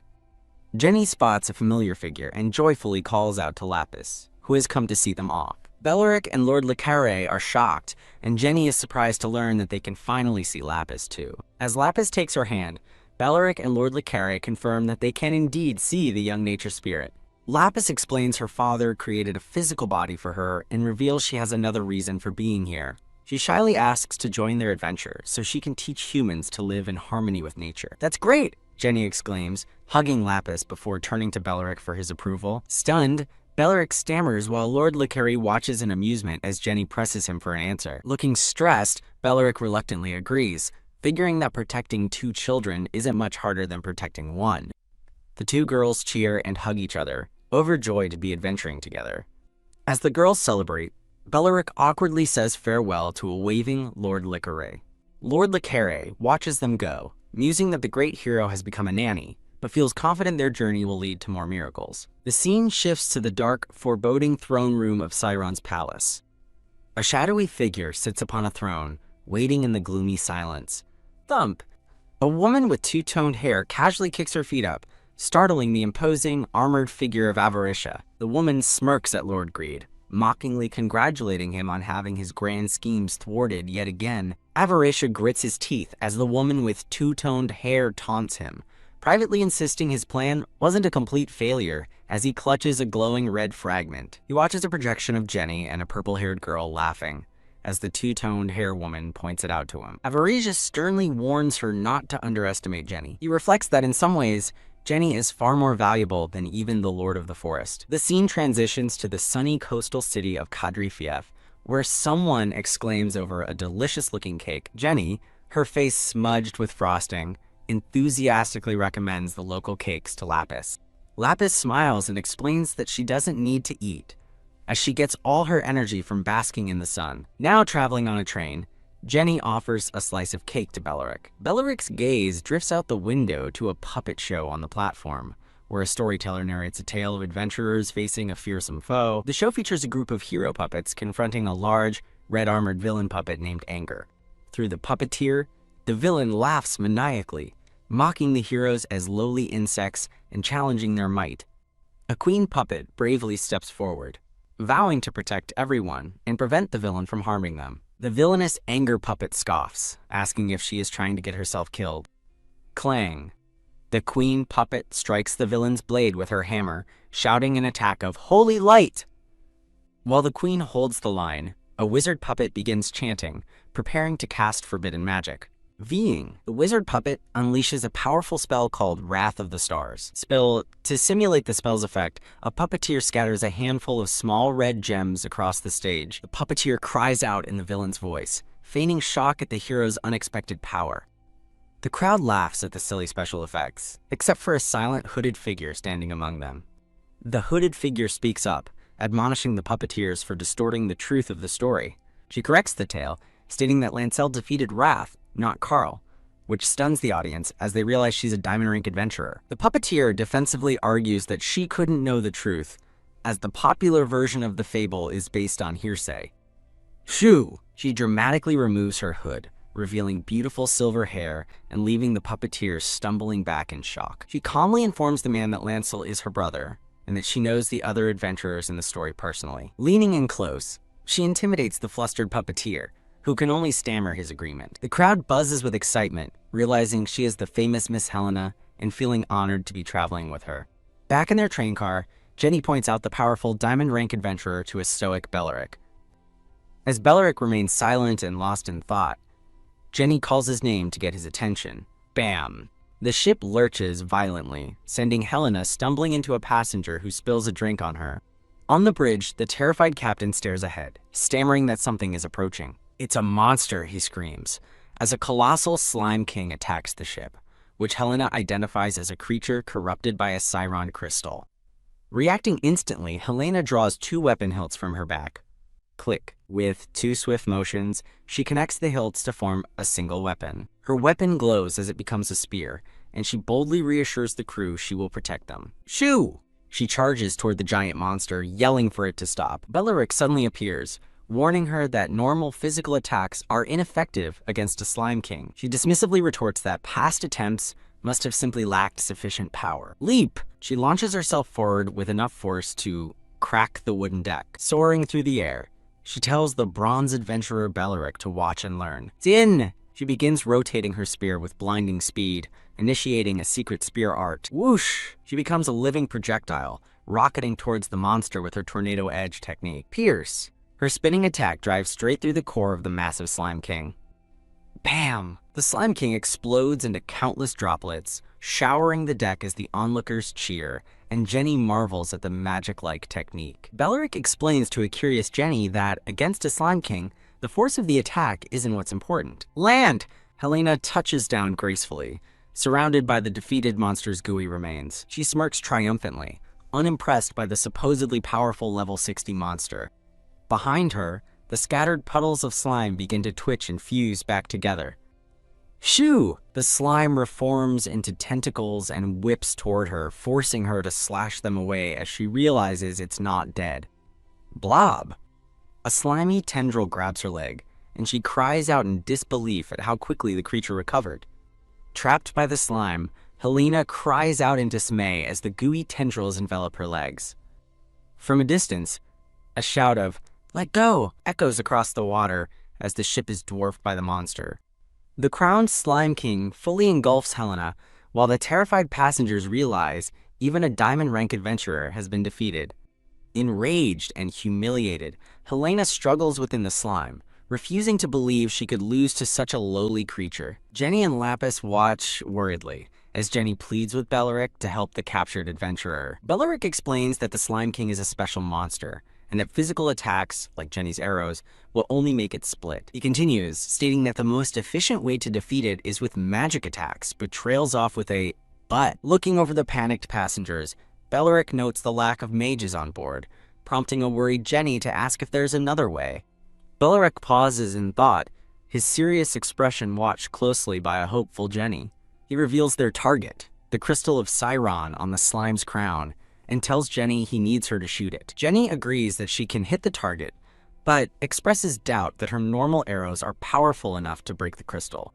Belleric tells her that's no longer a problem now that Lapis is with them, and Lapis offers to empower her arrows with nature energy. Full of renewed confidence, Jenny tells Lapis she's counting on her, and the young nature spirit gives a determined nod. Lapis chants, infusing Jenny's arrow with glowing green energy as they both unleash their attack, "Wrath of Nature!" and "Radiant Arrow, Piang!" The empowered arrow shatters the crystal, and the two girls celebrate with a high five, cheering that they did it. Glob, the massive Slime King, deflates, releasing a dazed Helena as it rapidly shrinks down to a tiny puddle. Boing! The tiny, terrified slime bounces frantically across the deck and leaps overboard to escape. Splash! The slime hits the water as Helena sits on the deck, blushing in silent humiliation. The crowd erupts in cheers for Jenny and Lapis, amazed that two small girls could be so powerful. The ship's captain gratefully thanks the girls for saving everyone, but a shy Lapis hides behind a smiling Jenny. Helena interrupts, insisting she could have handled it herself, but quietly adds a thank you for the help. Jenny happily deflects the praise, giving all the credit to Belleric for coming up with the winning strategy. Helena scoffs, refusing to thank Belleric, who, in her eyes, just stood by and did nothing. Belleric lectures that strength alone doesn't guarantee victory. Understanding an enemy's weakness is key to strategy. Realizing his words were aimed at her, Helena glares at him, thinking what an infuriating man he is. As Belleric leads the girls away, Helena fumes, wondering why a middle-aged uncle is traveling with two girls and concluding he's up to no good. Helena vows to make him pay as the scene transitions, showing their arrival at the coastal city of Port Xavier 2 days later. Standing before a magnificent building, Jenny gasps in awe at the impressive Xavier's Adventurers Guild. Belleric explains that a port city like Xavier naturally has a large guild to handle requests from coastal areas. As they enter the Grand Hall, Belleric decides they should start with easier requests to get familiar with the surroundings. Belleric approaches the reception desk to accept a quest he had reserved the night before. The blonde receptionist apologizes, explaining that the quest was mistakenly given to another adventurer just that morning. Belleric protests that this is against the rules, and the flustered receptionist offers a sincere but confused apology. The receptionist points out the adventurer who took the quest Helena and suggests Belleric speak with her directly. Bam! Helena slams her drink down, mockingly telling Belleric that she just happened to find the request interesting. She then offers to let them join her party, an intimidating proposal that has the receptionist hastily updating the quest details. Belleric simply turns to leave, telling the girls they'll find another mission, which sends a chibi Helena into a fiery rage. "Hold up," she commands, grabbing his shoulder with a menacing, shadowy aura and glowing red eyes. Belleric calmly turns back, unfazed, and asks if there's anything else she needs. Infuriated by his casual attitude, Helena boasts that even top diamond rank adventurers would consider it an honor to party with her. He coolly suggests she go party with them then, questioning why she's so insistent on teaming up with bronze ranks. Flustered and blushing, Helena covers her face, unable to form a coherent response. She suddenly points at Jenny and declares she wants to adventure with the little girl, claiming it has nothing to do with Belleric. Belleric turns to Jenny for her opinion, and she giggles, suggesting it would be rude to refuse after Helena went to such lengths. Helena happily pinches Jenny's cheek, declaring them comrades, while Belleric sighs, muttering about another pain in the neck joining them. The scene shifts to a sunny beach, where Helena, now in a bikini, takes a powerful swing with her spear. Stab! She repeatedly skewers a large crab, scurrying across the sand. Bam! Whish! She chases a small, rabbit-like creature wearing the crab shell as a disguise, pursuing it across the beach. Stab! She finally lands a fatal blow on the crab shell, finishing her hunt. Posing triumphantly over her catch, Helena dismisses it as weak, while Belleric and Jenny watch with deadpan expressions. Wah! An ecstatic Jenny holds a coconut drink, being praised for her good work by someone off-screen. On the beach, Helena complains that her arrows couldn't pierce the hardy crab carapaces, while Belleric watches and a brown-haired girl naps. Helena smugly tells Jenny her level is too low, then boasts that as a gallant spearman, she has superior piercing power. Angered by the boast, Helena glares over her shoulder and demands to know what was just said. Belleric calmly explains that there's no need to clash head-on with armored enemies like the crabs. He advises that aiming for their less defended joints or abdomens would make their work much more efficient. Encouraging her to try his strategy, Belleric gets a happy agreement from Jenny, who quickly tosses her coconut aside. Jenny takes aim with her bow, targeting a nervous crab on the sandy shore. Stab! With a focused expression, she successfully pierces the crab's shell with a single arrow. Jenny dances triumphantly over the defeated crab as Belleric and Helena look on, with Belleric congratulating her on a job well done. Helena dismisses the tactic as a solution for the weak, declaring her family's motto is to be invincible and pierce all foes head-on. She points her spear at Belleric's chest, telling him to forget about his poor-looking shield. With a confident glint in her eyes, she boasts that her brother could easily pierce through it. She claims he could even break the shield of the strongest tank from a decade ago, catching Belleric's intense gaze. Jenny cries out in shocked disbelief at Helena's bold claim. Jenny defends Belleric, stating his shield is powerful, but Helena dismisses him as a mere bronze rank adventurer. Nearby, a hooded figure notes this new information about Belleric. The scene shifts to a grand, ornate clock tower in Kadri City Hall.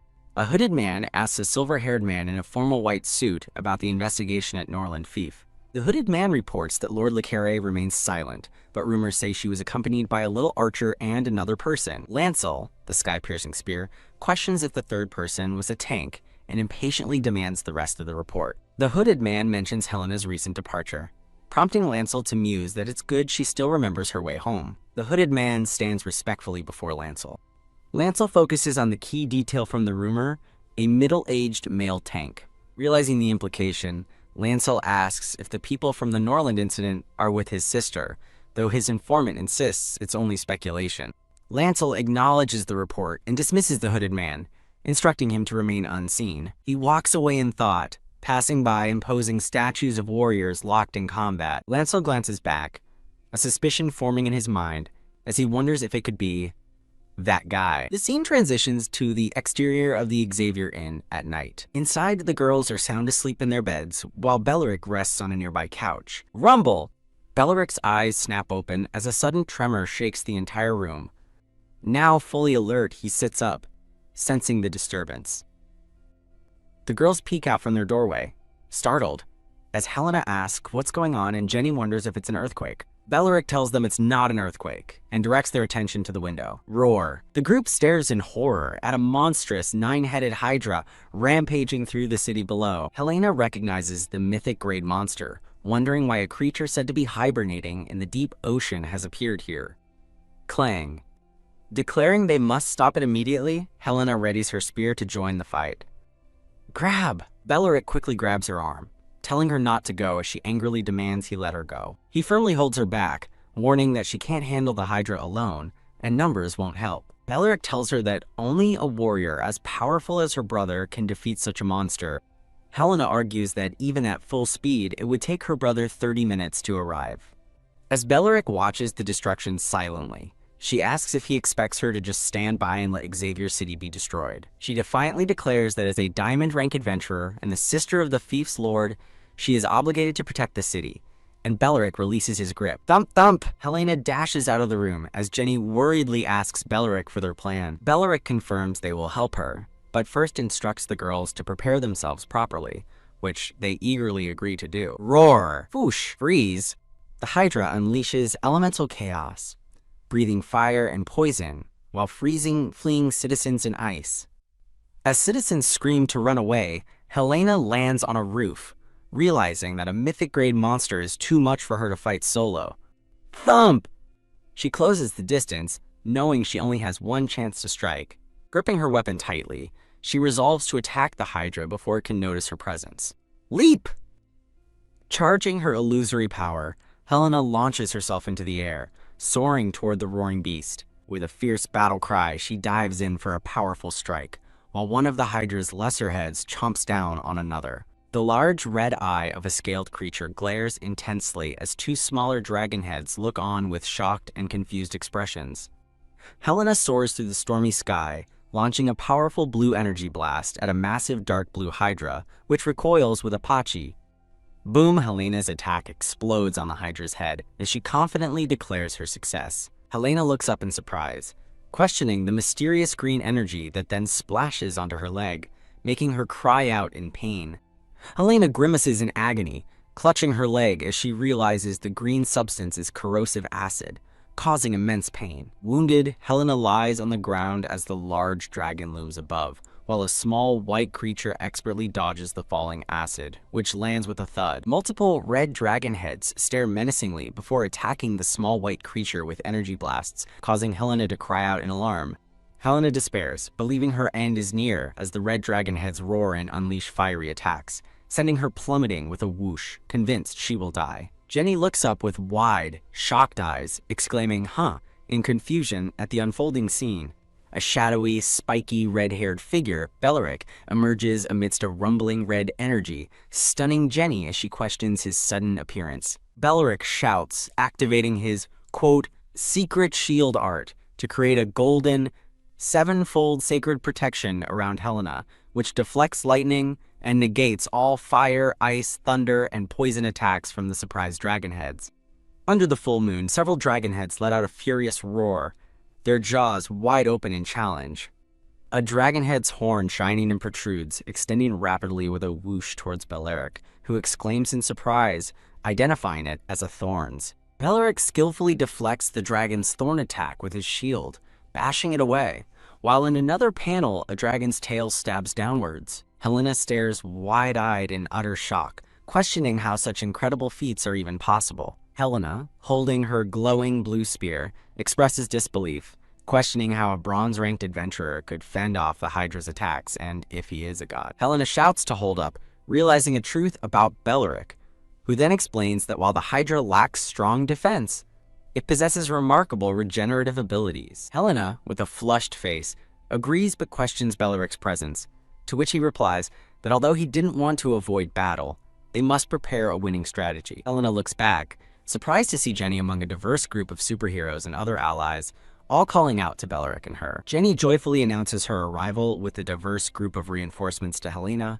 who is then praised by Superman and other heroes for her bravery, making Helena shyly thank them all. Belleric commands the heroes to guard up and form teams to attack each Hydra head simultaneously on his signal to prevent regeneration, as some new arrivals question his identity. Hulk questions whether they must follow Belleric's commands, while Captain America wonders why they should obey a bronze-rank adventurer. Helena shouts to everyone, then stands beside Belleric, her face flushed as she earnestly asks them to believe in him and follow his commands. The assembled heroes, including Hulk and Superman, agree to cooperate, stating that since Helena requested it, they will work together. Helena looks regretful, thinking she was foolish for taking so long to recognize Belleric, as the other heroes prepare for battle in the background.